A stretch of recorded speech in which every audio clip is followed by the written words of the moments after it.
আজ আমরা পাওয়ার নিয়ে কথা বলবো, যেটাকে বাংলায় বলা হয় সূচক। পাওয়ার, কেমন? পাওয়ার, POWER, পাওয়ার বাংলায় বলা হয় কি? সূচক। এখন 16 লিখলাম, এটা সমান আমি বলতে পারি 2 টু দি পাওয়ার 4। এখানে যে 4 আসলো, এটা কি হবে? এটাকে বলা হয় পাওয়ার, অর এক্সপোনেন্ট অর ইন্ডেক্স। আর এখানে 2 কে বলা হয় বেস, যেটাকে বাংলায় বলা হয় ভিত্তি। আচ্ছা, এখন আমি যদি একটা লিখি x is equals to a to the power n, এই nটা হলো পাওয়ার আর এই এটা হলো বেস। এখন আমরা সূচকের প্রথম লটাতে যাই। প্রথম সূত্র, হ্যাঁ, প্রথম সূত্রটাতে গেলাম। এখন প্রথম সূত্র যদি বলি, এটা নিজেরা একটা সূত্র রেডি করি, a cube into a square. এটাকে আমি সুন্দর করে, যখন আমরা নতুন বীজগণিত শিখতেছিলাম গুণের, ওই স্টাইলে সাজাই। a কিউবকে লিখলে a ইন্টু a পাই। এখন a স্কোয়ারকে লিখলে a ইন্টু a। কয়টা a পাচ্ছি? 1 2 3 4 5। তাহলে আমি এটা সমান লিখতে পারি a টু দি পাওয়ার 5। এটা আমি অন্য একটা উপায়ে পাই, তাহলে a to the power 3 plus 2 দিয়েও a টু দি পাওয়ার 5 পাচ্ছি। তাহলে এটা is equal to a to the power 5। এখন আমরা কি বলতে পারতেছি? এখান থেকে আমি কি বলতে পারতেছি? এখান থেকে আমি বলতে পারতেছি যে যদি সূচকের ভিত্তিগুলো যদি একই হয় এবং এগুলো যদি গুণ সম্পর্কে থাকে, তাহলে আমি ওগুলোর পাওয়ার গুলোকে যোগ করে দিলেই ওটার মূল গুণফলটা আমি পেয়ে যাব। তাহলে এখন আমি বলি, আমরা একটা নতুন ল রেডি করতেছি। যেহেতু আমরা m into a to the power n ইজিকাস টু কি লিখতে পারি? a to the power m plus n। আচ্ছা, এখন এটা আমাদের সূচকের ফার্স্ট ল। এখন আমরা সেকেন্ড লতে যাচ্ছি। সেকেন্ড ল, দ্বিতীয় সূত্র। আচ্ছা, দ্বিতীয় সূত্রতে যদি যাই, আমি লিখতে পারি a to the power 4 into cube. এটাকে যদি আমি সাজাই, a টু দি পাওয়ার 4 কয়টা? 3টা। লিখলাম 3টা। কিছুক্ষণ আগে আমরা একটা ল পড়লাম, অর্থাৎ যেহেতু বেস সবগুলোর কি একই, এবং এগুলোর উপরের পাওয়ার গুলো কি হবে? তাহলে যোগ হবে। তো যোগ করে দিলে আমি কি পাচ্ছি? কি পাচ্ছি? 4 প্লাস 4 প্লাস 4। প্রথম ল থেকে আমি লিখতে পারি a টু দি পাওয়ার 12। আর এটা আমি চাইলেও এভাবেও পাইতে পারি, 3 ইন্টু 4। তাহলে কি লিখতে পারি? ইজিকাস টু কত? 12। ইজিকাস টু কত পাচ্ছি? a টু দি পাওয়ার 12। কিভাবে? 3 ইন্টু 4 করে দিয়ে। আচ্ছা, এখন আচ্ছা এখন আমি বলতে পারি যে, হ্যাঁ, এখন আমি কি বলতে পারি যে a to the power m into n is equal to কত? a to the power m n। আচ্ছা, এটা একটা আমাদের সেকেন্ড ল, সূচকের সেকেন্ড ল। আচ্ছা, এখন তৃতীয় সূত্রতে আমরা যাচ্ছি। তৃতীয় সূত্র, হ্যাঁ, তাহলে আমি এটাকে ধরে নিলাম, লিখলাম a to the power cube divided by a to the power square. এটাকে আমি যদি নতুন যেভাবে অঙ্ক করছিলাম, নতুন যখন ভাগ শিখতেছিলাম বীজগণিতের, ওইভাবে যদি সাজাই ইন্টু ইন্টু হ্যাঁ, এখন আমরা দেখতেছি উপরে a কিউবকে লিখলাম, a ইন্টু a লিখলাম, এবার a স্কয়ারকে যদি লিখি a ইন্টু a। তো আমি যদি এখানে কাটাকাটি করি, কিভাবে কাটাকাটি করব? যদি এবার তলোয়ার বা ছুরি কিচ্ছু নাই, তারপরে লিখলাম, কলম দিয়ে কাটলাম। তাহলে কি পাচ্ছি এখান থেকে? ইজিকাস টু কি পাচ্ছি? ইজিকাস টু পাচ্ছি আমি a। তাহলে এই যে আমি যেটা পেলাম সেটাকে চাইলে আমি এভাবে পেতে পারি না, এই এটাকে 3 মাইনাস 2 দিয়েও পেতে পারি না একই। তাহলে আমি এখান থেকে একটা নতুন ল পাচ্ছি না, a to the power m divided by a to the power n is equal to কত, a to the power m minus n। এটা আমাদের সূচকের তৃতীয় সূত্র। আমরা এখন 4 নাম্বার সূত্রতে যাব। হ্যাঁ, 4 নাম্বার সূত্রটা লিখলাম, চতুর্থ চতুর্থ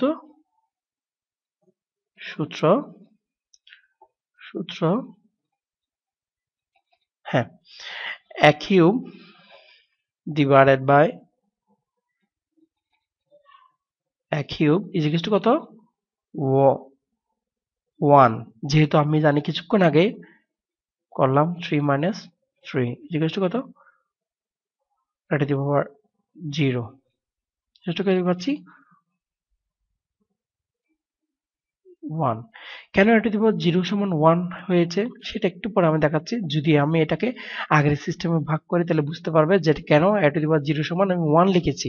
আচ্ছা, ধরে নিলাম এটাকে আমি আগের সিস্টেমে ভাগ করব। কোনটাকে, এই যে এই যে যেটা পেলাম এটাকে, আমার লেখাটা যদি আবার বাঁকা চলে গেছে, এখন স্ট্রেট করলাম। হ্যাঁ, ইন্টু ইন্টু নিচে ইন্টু ছুরি দিয়ে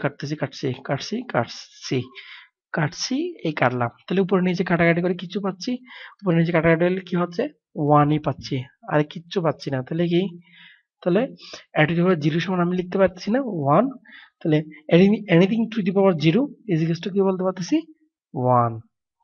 তাহলে আমি লিখলাম, সাপোজ ধরো have to the power 0 is equal to কি পাচ্ছি, 1। অথবা minus 2 two the power 0 is equal two তাও কি 1। অথবা ধরে নিলাম কোটি টাকা, না এখানে কতটুকু কোটি, এক কোটি তো নাই, একক দশক শতক হাজার অযুত। আচ্ছা, এখানে 10,000 টাকা ধরে নিলাম, 1,00,000 টাকা ধরে নিলাম, 10,00,000 টাকা দিলাম, তারপরে উপরে যদি আমি যদি হয় 0 তাহলে কি হয়ে যায়, 1 হয়ে যায়। তাহলে আমরা এখান থেকে কি বুঝতেছি, অর্থাৎ anything to the power 0 is equal to কি, 1। এখন আমরা এটা চতুর্থ সূত্র কমপ্লিট করলাম। পঞ্চম সূত্রতে আমরা যাচ্ছি।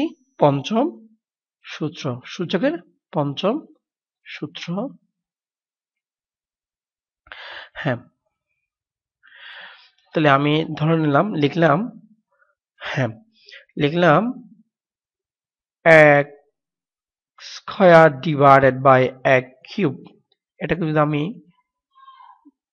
করি হ্যাঁ, কাটলাম, তাহলে কি থাকতেছে, 1/a।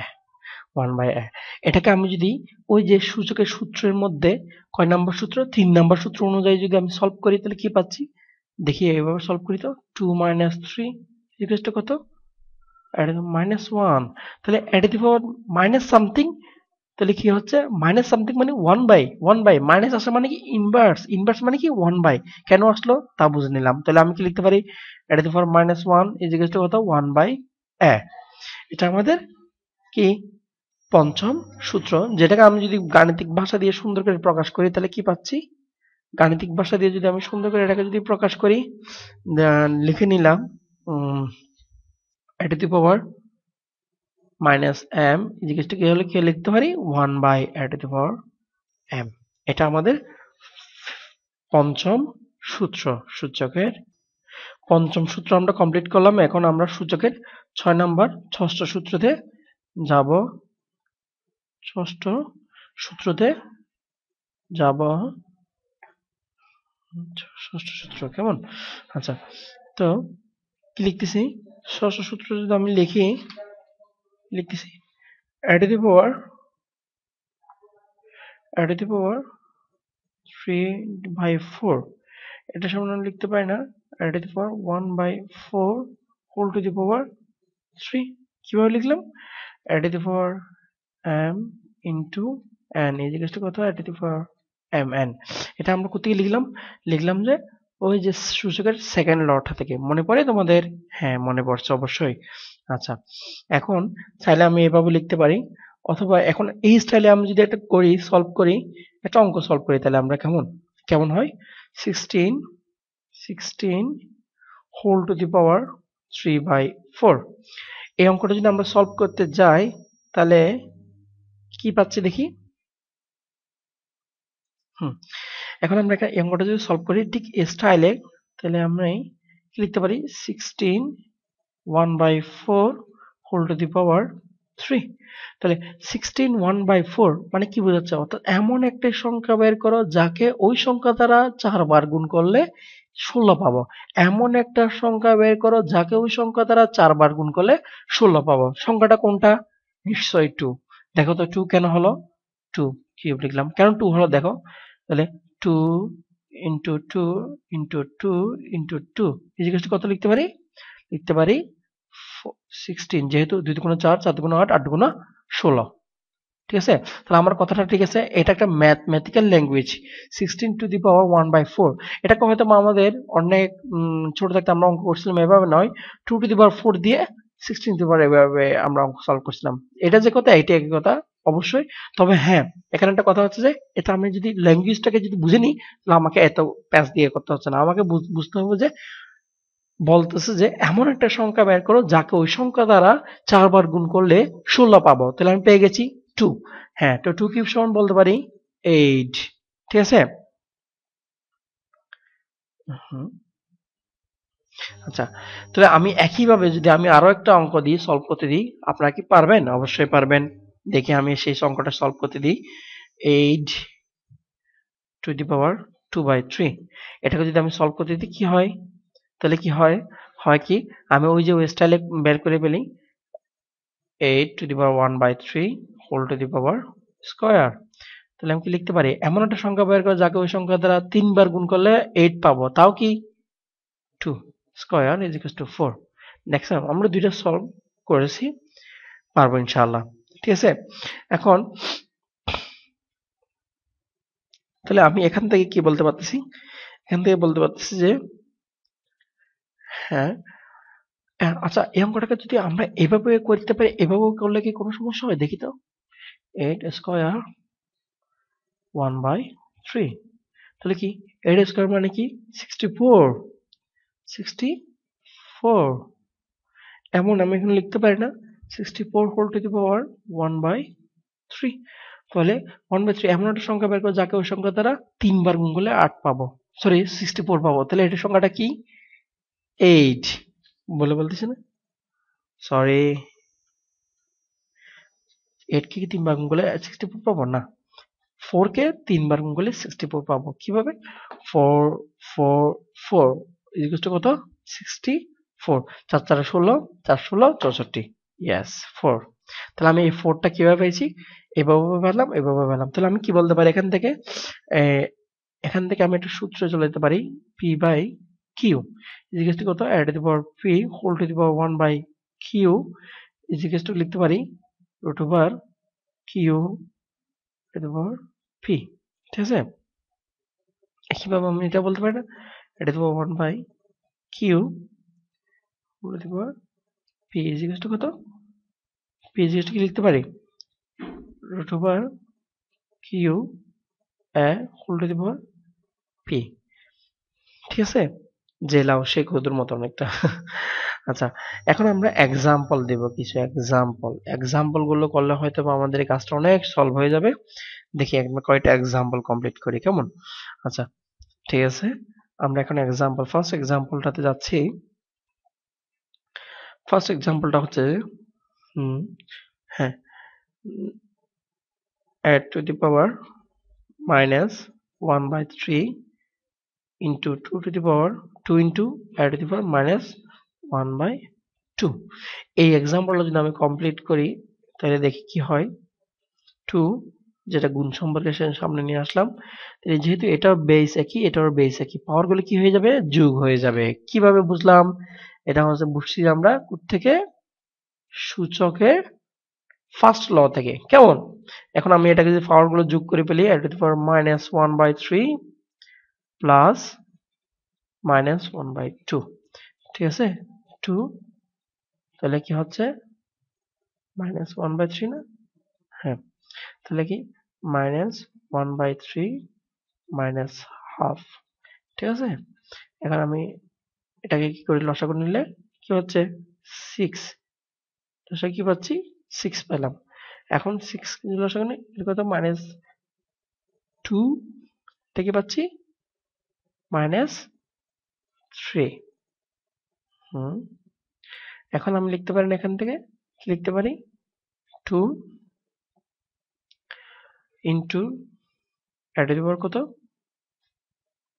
কি লেখা যায় -5/6। এটা যে কথা, এটাকে আমি এভাবে লিখতে পারি না, যেহেতু ইনভার্স মানে কি 1/, তাহলে 1/, মানে কি অ্যাট দি পাওয়ার 5/6। তাহলে আমরা একটা অলরেডি কি একটা উদাহরণ সলভ করলাম, কেমন? এখন আমরা আরেকটা উদাহরণে যাব, একটা জটিল উদাহরণে যাচ্ছি। দেখি ওই যদি উদাহরণটা যদি সলভ করতে পারি তাহলে বুঝতে পারবো আমাদের অনেকটা অঙ্কটা সলভ হয়ে যাবে। ধরে নিলাম কিউব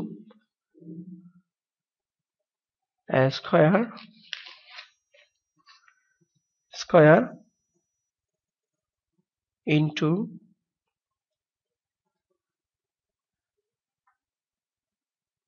কিউব রুট কিউব। ঠিক আছে, এখন এটাকে যদি আমি সলভ করতে যাই কি পাচ্ছি, এটা যে কথা square whole to the power 1/3, একই কথা into cube to the power কি লিখতে পারি, কিউব রুট মানে কি, cube root sorry square root মানে কি, এটা যে কথা এটা একই কথা, তাহলে 1/2। ঠিক আছে, এখন two the power 2/3 into two the power 3/2 complete. এখন আমি আবার সেই ঐতিহ্যবাহী সূচকের ফার্স্ট লটা অ্যাপ্লাই করে এটা কি করতে পারি, সলভ করতে পারি। আমি এখন এটাতে লসাগু নিতে পারি, কত 6, পরে কথা হচ্ছে 3 প্লাস কি, এটা কত, সরি 3 বলতেছি, ও নো সরি, পরে কি পাচ্ছি, পরে 6 লসাগু নিলে কি পাচ্ছি, পরে পাচ্ছি 4, যেহেতু 3 দুগুণে 6, হ্যাঁ 4 প্লাস কত, এখানে 9, তাহলে কি বলতে পারতেছি, ইজিগেস টু কত, ইজিগেস টু টু দি পাওয়ার 13/6। ঠিক আছে, আমরা আরেকটা উদাহরণ সলভ করলাম, দেখে আমরা আরেকটা উদাহরণের দিকে যাব ইনশাআল্লাহ। হ্যাঁ, নতুন একটা উদাহরণের দিকে যাব, আমরা একটা উদাহরণের দিকে যাই। উদাহরণটা লিখি 1/25 ইনভার্স 2। এটাকে যদি আমি সলভ করি, যেহেতু ইনভার্স তাহলে কি 1/25 স্কয়ার, এটা যদি উল্টাই দিই তাহলে কি হচ্ছে 1/1 ইন্টু 25 স্কয়ার ইজ টু কত লিখতে পারি, 25 স্কয়ার মানে 625। ঠিক আছে, এটা একটা সলভ করলাম, আর একটা সলভ করে দেখি যদি আমরা পারি ইনশাআল্লাহ। 81 ডিভাইডেড বাই কত 16 হোল টু দি পাওয়ার কত -3/4। এটা যদি আমি সলভ করি, যেহেতু আগে মাইনাস, ইনভার্স আগে কমপ্লিট করতে হবে, ইনভার্স যদি কমপ্লিট করি তাহলে কি হচ্ছে 1/81 divided by 16 whole to the power 3/4। এখন আমি যদি উল্টাই দিলে কি হচ্ছে 16/81 হোল টু দি পাওয়ার 3/4। এখন আমি যারটা তাকে দিয়ে দিলাম, মনে করে ধরে নিলাম আবার এভাবে, অর্থাৎ 16 লিখতে পারি না, 16 ডিভাইড বাই কত 81 দিলাম ব্র্যাকেট কি 1/4 whole to the power cube, লিখতে পারি না, লিখতে পারি অবশ্যই। আমরা একটু সলভ করার জন্য হয়তো বা দেখে তাহলে এখন জায়গার সংকুলনের কারণে আমাদের সময় লেট বেশি হচ্ছে, সরি। এখন আমি 16 টু দি পাওয়ার 1/4, এখন চারটা তাকে দিয়ে দিলে 16 1/4 ডিভাইডেড বাই 81 1/4, আমি whole to the power cube. এখন আমি বলতে পারি না যে, এখন আমি কি বলতে পারি, এখন আমি বলতে পারি এই যে 16 টু দি পাওয়ার 1/4 মানে কি, এমন একটা সংখ্যা বের করা যাকে ওই সংখ্যা দ্বারা 4 বার গুণ করলে 16 পাবো। সংখ্যাটা কি? 2। এটা পেয়ে গেছি। আর একটা কি বলছে, এমন একটা সংখ্যা বের করা যাকে ওই সংখ্যা দ্বারা 4 বার গুণ করলে 81 পাবো। সংখ্যাটা কি দেখি, 81 পাইটা কি আছে, 3 3 9, 3 9 27, 3 27 81, তাহলে কি 3।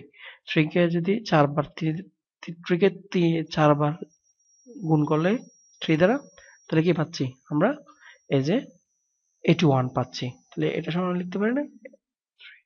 তাহলে আমি এটা কি সমান লিখতে পারি? এখন আমি এখান থেকে বলতে পারি যে 2 কিউব মানে কি, পরে আমি যদি দিয়ে দিই 2 কিউব ডিভাইড বাই কত, 3 কিউব, লিখতে পারেন 2 কিউব সমান কি 8 ডিভাইডেড বাই 3 কিউব মানে কি 27। Now I have done. তাহলে আমরা অনেকগুলো উদাহরণ কমপ্লিট করলাম, অনেকগুলো এক্সারসাইজ করলাম, হয়তোবা শরীরের এক্সারসাইজ না, সবগুলো ব্রেনের এক্সারসাইজ। অনেকটা মজা করলাম। হয়তোবা আপনারা যা বুঝছেন, শুকরিয়া আল্লাহর কাছে যে আমি এটা উপস্থাপন করতে পেরেছি। যাক, জাযাকাল্লাহ খাইর। If you like this video and want to get more awesome video tutorial, please visit and subscribe our YouTube channel. Also be sure to like our Facebook page on facebook.com/AimsVideoTutorial. Oh, you can request us for video tutorial. Any positive feedback and suggestion are greatly appreciated. Don't hesitate to contact us to the number given below. Thank you.